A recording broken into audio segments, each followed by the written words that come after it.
Halo Sobat Bima, selamat datang di Bimbingan Alumni. Dengan aku Kak Adit, pada video kali ini kita akan membahas soal-soal bahasa Inggris materi TKA. Nah, tunggu apa lagi? Langsung aja kita bahas soalnya. Let's go!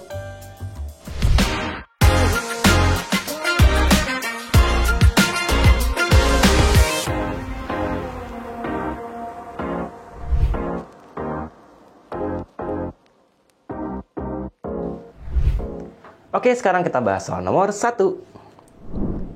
Oke, ini reading ya. Pastinya isinya adalah berupa teks. Nah, seperti di tes lainnya untuk bahasa Inggris ya, soal reading itu selalu sama ya. Kita tidak melihat, maksudnya tidak membaca semua kata-kata yang ada dalam teks tersebut, tapi lebih fokusnya adalah apa yang diminta oleh soal. Ya, jadi cara untuk menjawabnya pertama adalah melihat ke soalnya dulu, jangan baca teksnya dulu ya, karena akan membuang-buang waktu nanti. Oke, soalnya di sini adalah the passage mainly discusses. Kalau pertanyaannya seperti ini, maksudnya adalah mencari main idea atau ide pokok dari si teksnya. Cara untuk mengetahui jawabannya adalah dengan cara melihat kalimat pertama setiap paragrafnya. Tidak hanya kalimat pertama, paragraf pertama saja, ya. Nah, kita lihat di sini ya, kalimat pertamanya dari for all their great diversity hingga, wah ini panjang sekali ya, hingga terrain ya. Di sini titiknya baru ada. Nah, di sini kita ambil kata kuncinya, subjeknya itu adalah glaciers. Ya, glaciers can be divided into two essential types: valley glaciers, which flow downhill from mountains and are shaped by the constraints of topography, and ice sheets, which flow outward in all directions from dome-like centers of accumulated ice to cover vast expanses of terrain. Nah, tadi kita ambil kata kunci satu yaitu glaciers. Apakah yang lainnya juga sama? Kita coba cek ya. Paragraf kedua, glaciers are born in rocky wombs above the snow line where there is sufficient snowfall and summer cold for snow to survive the annual melting. Lagi-lagi ada kata glaciers ya. Di paragraf ketiga, the length of time for the creation of glacier ice depends mainly upon the temperature and the rate of snowfall. Di sini lagi-lagi ada glacier, dan di paragraf terakhir, the ice does not become a glacier until it moves under its own weight, and it cannot move significantly until it reaches its critical thickness. Nah, ini lagi-lagi ada glacier. Nah, semua paragrafnya menyebutkan kata glacier, artinya ini adalah kata kuncinya. Hal apa atau benda apa yang dibahas pada sebuah teks. Dalam teks ini adalah kata glacier ya. Ketika pertanyaannya adalah mengenai topic of the text, main idea, purpose of the text, dan juga best title, cara mencarinya sama. Berarti ya kita harus tahu dulu apa yang dibahas di situ atau siapa ya. Nah, berarti kita sudah tahu glaciers, di jawabannya nanti A, B, C, D atau yang E harus ada glaciersnya. Kalau tidak ada berarti bukan itu jawabannya ya. Yang A ada glaciers, B ada glaciers, kemudian C ada glaciers juga, yang D ada glaciers, dan juga yang E ada glaciers. Nah, kebetulan semuanya ada. Nah, gimana cara menentukannya? Sekarang kita bisa pakai sistem eliminasi. Pernyataan yang hanya ada di salah satu paragraf saja, tidak mewakili semua, berarti bukan jawabannya. Misalkan yang A, the size and shape of glaciers, kita cek dia ada di paragraf ke-1 ya.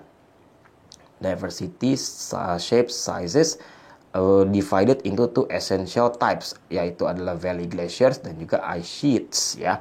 Di paragraf lainnya, kalau kita cek, baca cepat aja ya, mengecek kata types ini tidak ada ya. Paragraf 2 tidak ada, paragraf ketiga juga tidak ada, kemudian di paragraf keempat pun juga tidak ada ya. Berarti jawaban yang A hanya ada di nomor 1. Ini salah ya. Nah, kalau kita lihat jawaban yang D dan E, ini mirip dengan jawaban yang A, karena di D itu ada types of glaciers, berarti salah juga. Yang E ada diversity of shapes and sizes of glaciers, ini juga sama seperti jawaban yang A. Nah, tinggal jawaban yang B dan C, yang mana yang lebih tepatnya, apakah tentang pembentukan glaciers atau kenapa glaciers ini bisa bergerak. Nah, kita coba yang B dulu ya, the formation of glaciers, pembentukan. Nah, tadi kan di paragraf pertama ya, ini lebih membahasnya adalah mengenai tipe ya, jenis dari si glaciersnya. Di paragraf kedua, glaciers are born, mulai lahir ya, terbentuk, itu di rocky wombs. Wombs itu kalau di manusia artinya rahim ya. Rahim di mana kita dulu waktu masih sebelum lahir ya, tempatnya adalah di situ ya. Tempat janin berada. Above the snow line, where there is sufficient snowfall and summer cold for snow to survive the annual melting. Oke. Dari awal sebelum terbentuknya mulanya di situ ya. Kemudian di paragraf ketiga, the length of time, durasi waktunya untuk pembuatan glacier ini tergantung pada temperatur dan juga curah salju. Nah, ini masih berhubungan dengan pembentukan si glaciersnya ya. Karena awalnya tadi terbuat atau terbentuknya di rocky wombs, kemudian butuh waktu hingga dia benar-benar membentuk glaciers ya, yang mengeras tentunya, hingga bisa bergerak sendiri. The ice does not become a glacier until it moves under its own weight, and it cannot move significantly until it reaches its critical thickness. Jadi dari salju turun, kemudian dia mengumpul ya, menumpuk, lalu dia mengkristal ya, mengeras jadi es. Setelahnya ketika sudah cukup beratnya, berpisah dari daratan es yang lebih besar ya, mulai bergerak. Nah, itulah baru disebut sebagai glacier. Nah, ini jawaban yang B itu lebih tepat dibandingkan yang C. Karena kalau jawaban yang C ini, kata move itu hanya ada di paragraf terakhir. Paragraf 1 hingga 3 tidak ada sama sekali. Dia tidak mendominasi. Yang lebih mendominasi adalah formation of glaciers. Dia disebutkan di paragraf 2, 3, dan 4. Jelas ya, jawabannya adalah yang bravo.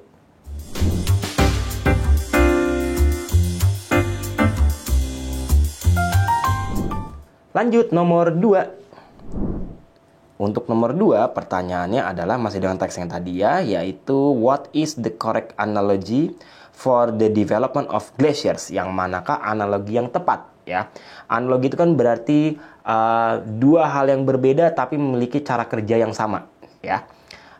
Tentang apa tapi ini cara kerja dari apa? Yaitu adalah perkembangan atau pembentukan si glaciernya. Nah, tadi kan perkembangan atau pembentukannya ada di paragraf kedua, 3, dan 4 ya. Dimulai dari lahirnya ya, born in rocky wombs, above the snow line. Kemudian ada length of time, pembentukannya ya, butuh waktu ya pastinya, hingga dia mengumpul dan mengkristal nih ya, glacier ice.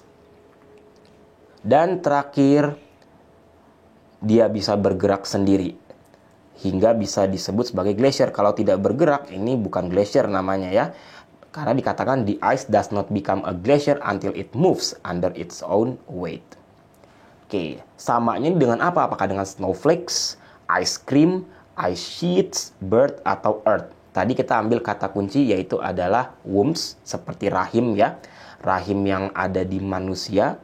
Kemudian ada proses pembentukannya hingga dia bisa matang ya, lalu bisa bergerak. Ini sama saja seperti proses bayi dari lahir hingga dia bisa berjalan. Maka jawaban yang tepat harusnya adalah yang bird ya, karena benar-benar sama persis ya dengan seorang bayi ya, ketika dia baru lahir, sebelum lahirnya dia ada di wombs, dalam rahim. Begitu keluar, lahir gitu ya, ada belum bisa bergerak pastinya kan, belum bisa berjalan, belum bisa bergerak ya. Kemudian hingga dia bisa bergerak baru sama seperti si glacier tadi. Oke. Jadi yang tepat jawaban nomor 2, delta.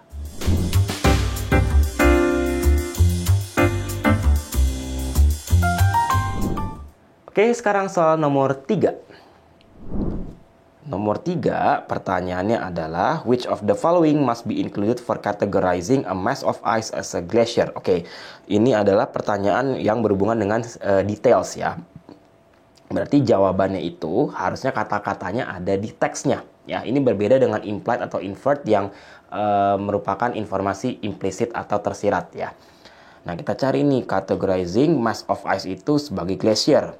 Apa sih yang membuat bongkahan es itu ya, massa es itu disebut glacier? Tadi sempat kita bahas sedikit ya, yaitu ada di paragraf yang terakhir. Di situ dikatakan the ice does not become a glacier, tidak bisa menjadi disebut glacier ya, hingga dia bisa bergerak. ya, under its own weight. Artinya, syarat untuk bisa jadi glacier menurut paragraf 4 adalah dia harus bergerak. Maka jawaban yang tepat ya, bukan uphill, malah naik ya kalau uphill. Feel cold, ya jelas ini kan es ya, pasti kan cold.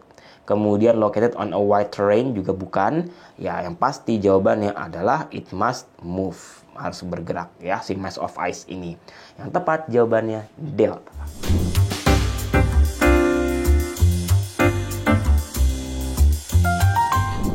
Lanjut soal nomor 4. Untuk nomor 4, pertanyaannya, the author organizes the ideas in the passage by, ini text organization ya, jenis teksnya. Text organization ini berarti kita cara menjawabnya adalah dengan melihat kalimat pertama tiap paragrafnya juga. Sama dengan main idea. Tapi kali ini kita mencari hubungan antar paragrafnya apa. Gitu ya, apakah bisa hubungannya itu kejadian yang saling berurutan, ataukah bisa sebab akibat hubungannya, atau bisa juga hubungannya adalah informasi yang tambahan, bisa juga yang bertentangan ya, seperti itu. Atau bisa juga ini adalah contoh ya, jadi disebutkan pertama itu adalah deskripsi, kemudian di paragraf sisanya ya itu adalah contoh-contohnya, bisa juga seperti itu. Yang paling sering itu kalau untuk soal model ini adalah mengenai chronological order, di mana teksnya itu adalah berisi tentang sejarah atau biografi seseorang, karena mengandung urutan-urutan kejadian yang ada di masa lampau ya. Kita coba lihat yang ini. Tadi di teksnya di paragraf pertama kita melihat ada tipe ya, tipe dan jenis dari glacier ya. Nah ini ya glacier, kemudian dua tipenya, ini berdasarkan shapes and juga dan juga sizes. Kemudian di paragraf kedua ini pembentukannya dari lahir di Rocky Worms, kemudian ini pembentukannya ya, durasi pembentukan si glaciernya, dan juga terakhir hingga si glacier ini bisa bergerak ya, until it moves under its own weight. Berarti yang paling mewakili ini jawaban yang mana? Yang ada semuanya, mengandung types-nya, kemudian ada juga proses terjadinya ya. Apakah yang A? Exemplifying artinya memberi contoh ya. Memberi contoh tipe glacier dan menunjukkan di mana untuk menemukan mereka. Nah ini jelas salah karena kita tidak melihat ya di teksnya di mana bisa menemukan si tipe glacier ini. Kalaupun ada, ini hanya mewakili paragraf 1, tipe dari glaciers. Pada yang B, dividing the diverse shapes. Nah, ini ada nih di paragraf 1 tadi ya. Shapes, sizes of glaciers, and the weight of snowfall that makes the glaciers. Nah, ini tidak tepat karena ketika salju turun itu tidak langsung dia menjadi glacier karena butuh waktu ya. Maka jawaban B ini salah. Sedangkan yang C, categorizing glaciers into two types. Ini typo ya, sedikit harusnya types kemudian N ya, ini dipisah harusnya. Types and explaining how they come into being. Menjelaskan dua kategori glacier dan juga menjelaskan bagaimana glacier ini bisa terjadi. Nah, ini jawaban yang paling mewakili semuanya tadi ya, yaitu yang C. Kalau kita bandingkan yang D itu essential types, lagi-lagi types stating that movement makes mass of ice immobile. Nah ini immobile salah, justru harusnya dia kan harus bergerak. Kalau immobile tidak bergerak ya, malah lawannya. Sedangkan yang E, presenting facts that glaciers are born in rocky wombs. Nah ini tidak tepat karena hanya menggambarkan apa yang ada di paragraf kedua ya. Yang tepat adalah jawaban yang C.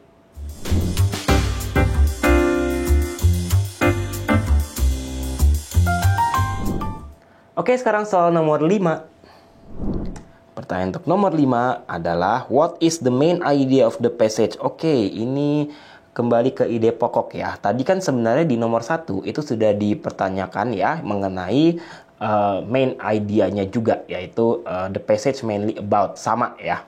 Berarti jawaban untuk nomor 5 ini harusnya berhubungan dengan jawaban yang nomor 1. Dimana tadi nomor 1 itu untuk main idea-nya ya adalah mengenai formation of glaciers atau pembentukan si glacier ini. Nah, kita cek nih jawaban A, B, C, D, E, yang mana yang mengenai pembentukannya dan urutannya pastinya harus yang tepat ya. Karena kan tadi dia lahir dulu di rocky wombs, kemudian butuh waktu untuk pembentukannya ya. Jadi curah salju mengumpul di rocky wombs, kemudian butuh waktu untuk dia menjadi menumpuk ya, sampai beratnya cukup untuk dia berpisah dan bergerak ya si glasier ini.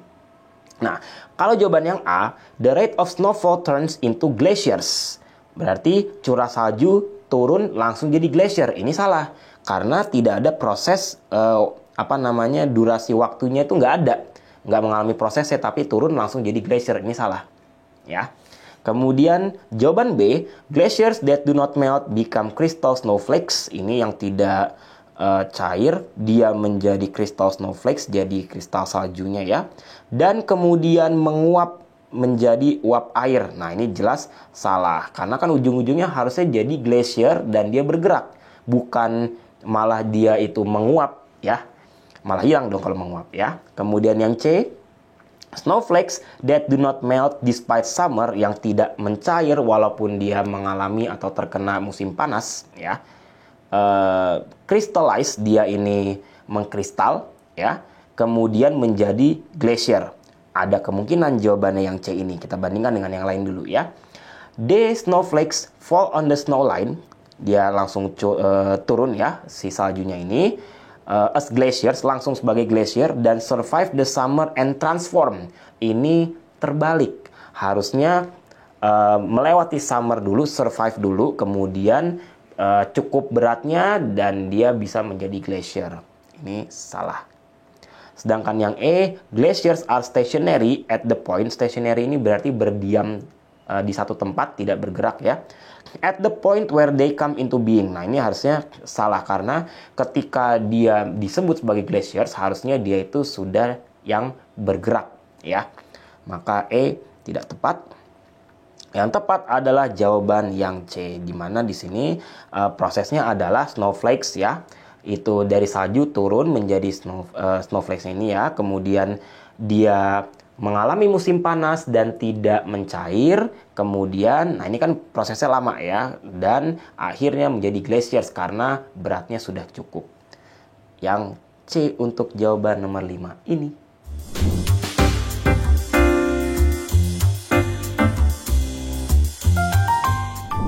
Nah, itu dia tadi pembahasannya. Gimana? Sudah paham semuanya? Pokoknya kunci untuk TK ini adalah pemahaman konsep yang kuat dan juga harus rutin latihan soal. Kira-kira di video selanjutnya kita akan bahas apa lagi ya? Kalian boleh loh tulis di kolom komentar di bawah ini. Dan jangan lupa juga untuk like, subscribe, share ke teman-teman kalian. Dan jangan lupa nyalakan juga lonceng notifikasinya agar kalian tidak ketinggalan video-video bimbingan alumni berikutnya. Sampai jumpa! Bimbingan alumni, yakin bisa, pasti bisa. Saya pilih